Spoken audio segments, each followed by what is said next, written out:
We are recording. Awesome. Hello, everyone. Welcome to the next rendition of our APS coffee break. This time it'll be myself, Jaime, Adam, Kevin, Haroon hosting here. We're happy to see you and have you join us again. And let me just get straight to the thing. Let me give some space to you guys. Is there anything interesting you want to mention? Any question you have? I have a really quick question. Yes. Hopefully quick. So I was just curious. So when you go to like the Autodesk Construction Cloud, like when you go to like your home page, and then there's like what do they call it? A card that has everything that's assigned to you, like submittals, RFIs, issues. I was seeing if there was maybe a way, or if it would even be worth to export anything that's assigned to the user into maybe like like a spreadsheet or something like that. Is there, or would that even be worth looking into? I just had a coworker that was asking about that.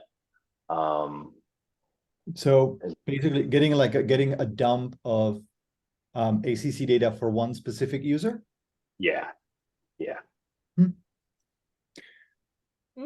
I think it could be, well, at the end, it's about the question of, is it useful or not, right? And if you have a customer or a colleague asking you about this, like my take will be, let's kind of like research on a bit if it's actually worth doing that kind of stuff.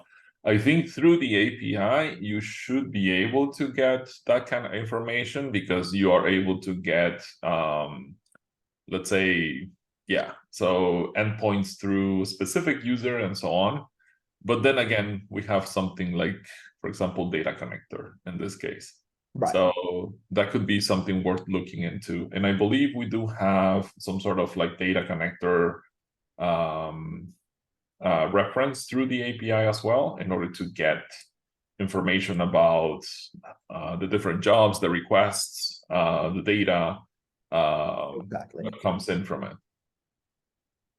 Exactly. So, Eric, I wasn't sure if were you asking for like a ready-to-use feature in the product itself, or were you asking for whether it's possible to implement something like this yourself for your users? So, well, I kind of looked around to see if there was a ready-to-use feature. I didn't really come up with anything. So yeah, I guess that was my next thing, was to maybe look for, a solution to implement it myself. So. Okay. Yeah. So I'm thinking with the data connector, this might be a direction to look at. I'm not sure at this point because I'm not that familiar with the ACC APIs. I'm not sure if data connector has like user filtering built in. But even if it doesn't, I mean, I think you could still, use data connector in its typical way and then basically filter the results for that user that needs this information. Awesome. I'll look into that. Appreciate it, guys. Sure. Just wondering about the use case, because isn't the ACC homepage that? You know what I'm saying? Like the place to get this summary. I guess, yeah, the question is, I mean, for the user, unless you wanted to be for a manager to get the bunch of tasks and things assigned to one of their co-workers or something along these lines. Was that what you're looking for, just out of curiosity? I honestly think he's just looking for himself.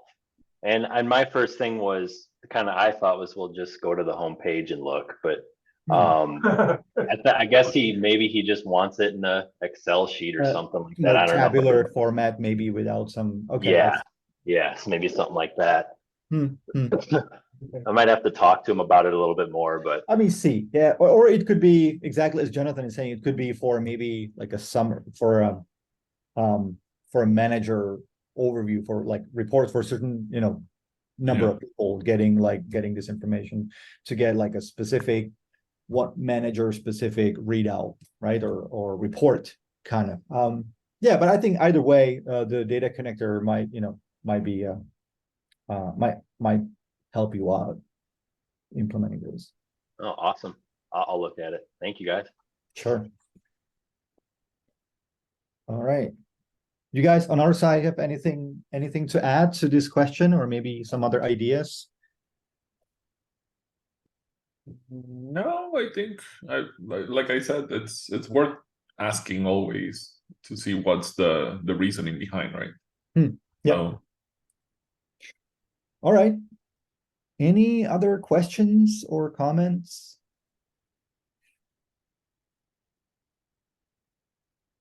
I want to remind you about pull requests to VS Code. Sorry. Oh, pull request. I thought so. I still have this other one. I have that. I'm still waiting to hear back from the viewer team about the selective loading. That one I still have on my list. I'm pinging the viewer there.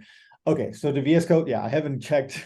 I haven't had a chance to go back to VS Code extension in a while, as you can probably tell. Okay, I'll take a look. Can you remind me what that pull request was for? One is adding an ability to use model derivative service for non-SVFs. So like converting Revit to IFC or something like that. I see. And second Okay. one is super simple. It's just adds sort to engine lists in new activity window. I remember now. Okay, yes. Okay, yeah, that should be pretty simple and not very invasive in the code. Okay, yeah, sorry about that. No I guess problem, now no problem. people pushing me a bit more on the VS Code extension side. All right, yeah, thank you, Alex. You're welcome. I also wanted to ask one question, probably. Okay, I'll try explain. We are actively using Inventor, and I'm thinking about some kind of CI for it to make bundles, deploy it to this cloud, and so on, so on. The problem is that Inventor uses COM API, and would be nice to have maybe SaaS in the future. I don't know. Docker container, GitHub action, whatever else from Autodesk to be able just to build these bundles. Because for it, I can just copy DLLs and reference them not from Revit itself, but just like a copy in the repository. For Inventor, because of the COM API, I can't do it. Would be nice to have some kind of build service for it. There as well, there is a .NET assembly which is providing the bridge, so I think you should be able to just use that. Could you clarify a bit more? Maybe a link or something? Well, interop assembly. Interop assembly. Yeah. Of the Inventor API. That's what you would use from a .NET add-in. Okay, I'll take a look for it. Thank you. Maybe it would solve the problem. Thank you. Okay, thank you, Adam. And I good see thing we had Adam here. yeah, exactly. And I see we have Augusto joining us from AU. Hey guys, like live reporter Hey. Las Vegas. I was thinking that let me join and show you guys the exhibit hall, right? So it's closed right now, so people cannot. Well, I think it's not come, but no, it's still very interesting. So I I'll not take all the time, but let me show you. Maybe with this. You can see. Come on. Yeah. Yeah. Right. Can you see it? Yes. Yeah. Yeah. Right, there's lots of interesting places. Here's the APS booth, and of course, lots of people, lots of exhibitors. There is one that is quite nice, which is the one with oh, she's not there anymore. There was a robot here somewhere, but it's no lots of cool things, cars, and movies, partners. Yeah. Save me that Rivian that is there. Oh yeah, the Riven is quite nice. They have Yeah. a section there with the Marvel's movie. There was a AI robot at some point, but no, there's lots of interesting things. And here on Great. the APS, we are helping build a bit some Legos with the platform. And right there you can see Dennis doing some heavy work. Yeah. Cool. Can you still see?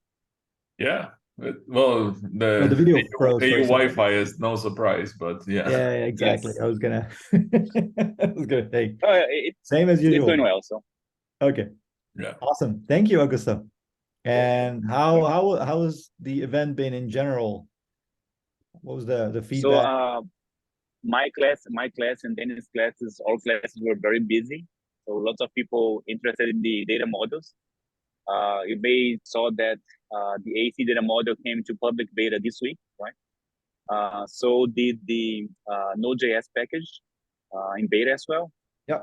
So I yeah, was the AC thinking data that- model. I think the class we had like, I don't know, almost 300 people in the class, and I always measure by the number of people that leave when we start showing code, because it usually indicates that they came in but they don't know. But no, when no one leaves, is that everyone is interested in code. So that was quite interesting. I love it. And I think I did share a picture on Twitter. I'll share it later. But no, class was very full. Dennis' class was also very full with data exchange. And on the keynote was lots of talks about platform, about the data models. So yeah, that's definitely where we're going, right? So it's good that data model is so important to Autodesk, and here on the platform, it's also one piece of that puzzle. So yeah, thanks for sharing, Jaime. And that's really important. That's definitely the hot topic for this AU. Absolutely. And I saw that photo on Twitter from your class. Yeah, it was really packed. And it's really exciting. And I'm going to use this. I was keeping this link. Also wanted to add, by the way, if you're interested in AEC data model, as you can see, it has just gone into public beta. And on top of that, if you want to get your hands on this tech, maybe with our help, we will be running another bootcamp sooner than usual. So typically we would run the boot camps, the online trainings, sometime in April and then September or October. Now we're actually running the next one the last week of January. And if you're interested, this online bootcamp the first 3 days will cover the standard tutorials as we typically do, but we're actually adding an extra content. On day 4, we'll be covering the AEC data model with our teammates. So again, if you're interested in AEC data model, but maybe instead of reading through the docs on your own, maybe you prefer more interactive experience, definitely come and join us. Again, this will be the week of January 22nd. All right. So you basically squished the first 2 days into one, and then kept the dashboards, design automation, and then put the data model. So, well, there's been discussion about how to figure out the resourcing for the original content which would typically cover 4 days. We wanted to stick to 4 days to keep people, some extra time at the end of the week, not really to just, grab the entire week and consume the entire week. So there's been some discussion on this, and we decided to basically cover the simple viewer on day 1. That's the one without ACC, without data management, right? So this time we're basically leaving the ACC piece, or the data management, as we call the tutorial hubs browser. We're leaving that out for now. And again, we'll bring it back in. It's just for this time, again, to stay within the 4-day schedule. We'll be just doing the simple viewer Monday, dashboards and viewer customizations on Tuesday, design automation service on Wednesday, and then Thursday will be the bonus content, the AEC data model. and we're still using data management on the simple viewer, but only with the bucket side of things, right? Yeah, the OSS piece, exactly. Yeah. So, yeah. Does that answer your question, Jonathan? Yeah, sure. I'm just, I know that I come from specific background and my interests are, more AEC, perhaps design automation, etc., and less, say, the dashboards and so on. But just because I want to bring more people in from my firm into a certain level that we can, actually talk about how to build things and so on. And the boot camp is always, it's a good start for someone, knowing a bit about programming, maybe not much more. And I'm just wondering whether that's, because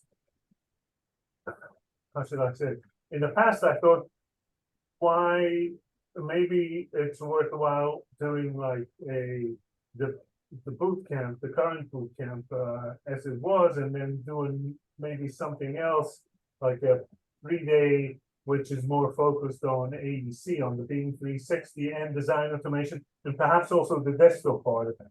That's just my wishes. Okay. So to that, well, let me ask you first. What did you mean by the desktop part? Would it be like well, for the design automation, you give them you give us a predefined I see, like a ready-to-use bundle. Yeah, and perhaps do something which is a bit more involved and in a simple application, but get the people to do that. Also, whether if Dynamo's coming into design automation, they could do that.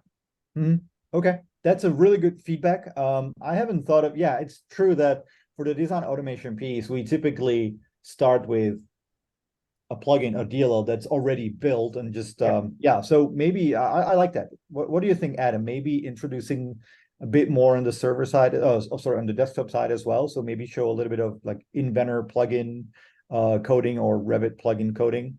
Sounds interesting.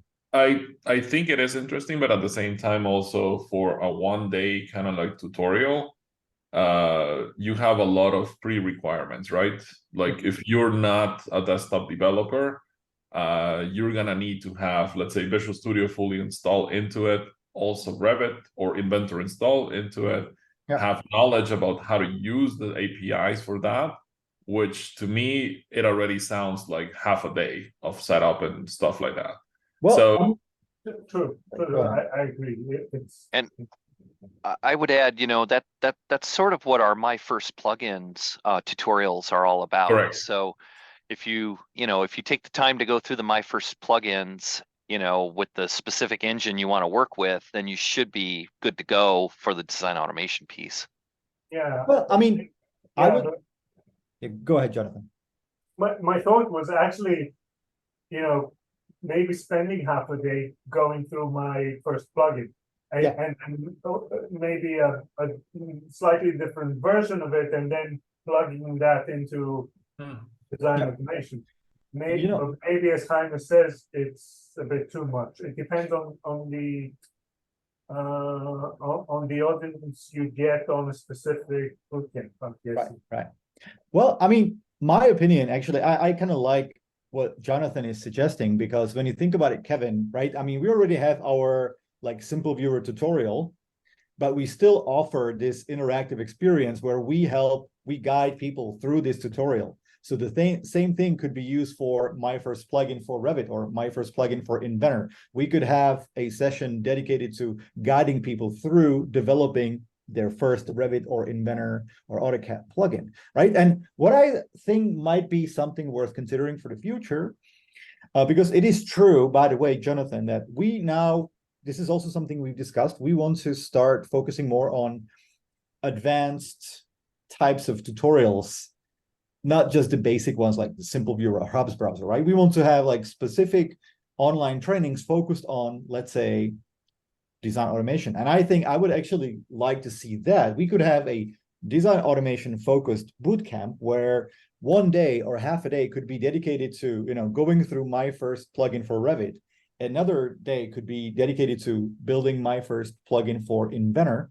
And then let's say the third or fourth day could be now setting up a design automation app that will use my plugin I built on Monday or Tuesday. So people could, decide which days they join. And the final day as a wrap up, they could bring their plugin to this, and use the design automation piece, basically the design automation tutorial that we typically cover. So I think I would see as an option having design automation specific training that could be 3-4 days maybe, where some of the days will be focused just on the plugins, and then maybe have an AEC specific training that would focus on, there is a big demand for ACC APIs, and it's also something we're discussing, right? We want to start providing that type of content and training experience for these as well. Yeah, definitely something to think about long term. My first Inventor API class that I had years ago was 5 days of training. So, the desktops have quite a breadth of capabilities. So for my first plugin in the context of design automation, we'd probably have to design something that's a more typical type of automation task and just cover that as a specific, approach. Makes sense. We just have to see if we have the resources and time to put something together. Absolutely. I would think, think about maybe we can, have something like my first migration from Revit desktop to Cloud Engine. So it's like not start with the first desktop plugin, but imagine you already have a Revit plugin, but we just help you to migrate to the design automation part. Yep. Yeah. All right. Thank you, guys. And Jonathan, great feedback, great input. Thank you for that. Now, we have 5 more minutes. Let me ask, is there any other comment or question from our guests today? Because if not, there's one more topic I'd like to bring to your attention, and it is the new TypeScript SDKs going into beta. Not sure if you guys are aware. I'm personally very excited about this. We also have one of our colleagues, Haroon, joining us here in this call, who's, I would say, partially responsible for these. So I'm really excited. We're now coming up with new official set of SDKs for our platform, for us starting with .NET. Those have been around for a while, right, Augusto and Haroon? And now with Node.js and TypeScript as well. So if you're interested, if you're a Node.js developer, definitely take a look and give us all the feedback you can. We want to make sure that these SDKs are really aligned with all your needs and expectations. And Augusto or Haroon, if you want to add anything, this is your work, this is your baby. Yeah, just so when you go to the blog, you can go to NPM to download the package. On the NPM, you can also see the link to the Git repo with the sample on how to use it. So yeah, please try it, give us feedback. Those SDKs, of course, they're in betas. There is still time for improvements. But on the source code, on the sample, you can see that they are working nicely, have all the classes, all the way to do it. But as always, if you see anything that is missing, we'll be take that very, very seriously to improve. So yeah, please take a moment to review them. Yeah, thanks, Peter. Absolutely, and yeah, great work, you guys. I'm really excited about this. And Haroon was responsible for a lot of it, so yeah, many kudos for him. Thanks, Haroon. Yeah, thank you both. All right, now maybe since we have you here, I'm just for my own curiosity, what do you guys think about other programming languages and runtime environments? What do you think would be the next language, or what other languages you think are common nowadays, or you think, just gauging the interest, right? Just checking the waters. What do you think? That's a good question. If I would say common programming language so far that a lot of our users are using right now is probably Python or C Python or all of that and .NET. But yeah, for the rest, I think so yeah, TypeScript, like you said, with the SDK that would be great too. Node.js. Yeah, so far the only language that come out of my head is Python. Okay, got it. Yeah, I mean, I have to say, we keep hearing about Python quite a bit as well, right? Like sometimes when we, from the surveys from our boot camps or accelerators, I think Python is coming up quite often as well. And so, yeah, I mean, Augusto, I don't want to put you on the spot, but I'm curious, have we considered other languages as well? So we started the work to have Java because there is a need internally as well.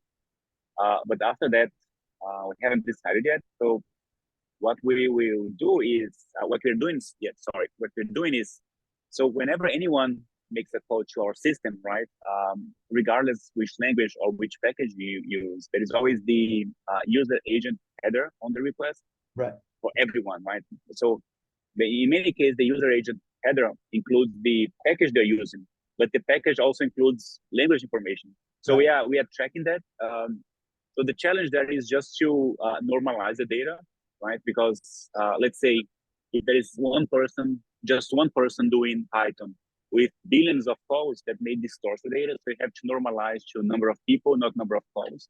So yeah, we are on that part now. Okay, so that said, Python is one that we hear a lot, especially because it's been very much used by people doing data analysis, and new grads are using it a lot. So maybe Python is the next thing. So who knows? Yeah, so Python is definitely on our list. We're just looking for better data to really decide. So yeah, but no, Benjamin, right? Yeah. Python is definitely there, and we'll finalize this research on our side to decide which one is coming next. But Java is probably next because we know there is a lot of people there. Yeah, you're right on that for sure. And I see Harun is already looking forward to Python in the chat. And that is basically for developing SDKs for the different services, right? That's what what yeah, so these SDKs are exactly like giving you the higher level of abstraction, so that you don't need to go down to the I mean, you can still, even today, you can still take your Python project and you can start putting together HTTP requests, send them to our services, and then cherry pick data from the responses. You can still do that. These SDKs are about hiding that away, right? So that you can, it's just a single method call. We prepare the HTTP request for you and we parse the response for you. So it's just a method call. Yeah, I took one of the samples and converted, through one of these online converters to Python from Node.js to, SSD to Python using HTTP requests and with the request model. It actually works. Oh, it worked. Nice. I mean, yeah, you have to fiddle about that. Yeah. I was just wondering, this reminded me yesterday, I was looking about the SDK and the Forge SDK basically when you do npm install Forge APIs, you get it in the node modules, and you get also docs that are markdowns. Don't know, are these is there any system to kind of bring them live so I can browse them? Is there something ready for that, or? You mean, so documentation for the Node.js SDKs? Yeah. Yeah, Um, basically, it's within the Forge APIs, there's like the samples, the source, the test, and the the README with the markdown. Yes. So these are, so this is the old, this is the well, the current SDKs that we will start migrating into the new ones, right? I'm not sure how the new ones will handle documentation. I would imagine that will also be auto-generated. The documentation will be hosted on the APS website. Yeah. So you go to the API reference, that should be developer guide, the API reference, and SDK documentation will be coming there. And for the current, and when is that coming? but it's Sorry, in say beta again? now, right? When is that coming? What was Oh it? yes, soon. I mean, we're just kind of asking that, but yeah, soon. Sorry. Okay. Let me see if I can find the link. Jonathan, okay, we'll be wrapping up, but let me just quickly show you. I mean, the markdown files that you saw were probably coming from the Autodesk Forge GitHub org. This Forge API Node.js client is really the Forge APIs that gets installed as an NPM module, right? So the documentation here, this is basically what you could use to get more details about the individual method calls, like what kind of REST API endpoint they correspond to, right? And what the parameters are, for example. So yeah, so that's one option for you maybe for now. Let me just grab this URL and paste it in the chat. So this is how you can maybe have an easier way of browsing the documentation for the SDKs today. All right. So with that, we went a little bit over time, but I want to thank you all for joining us, for your questions and comments today. It was great having you here.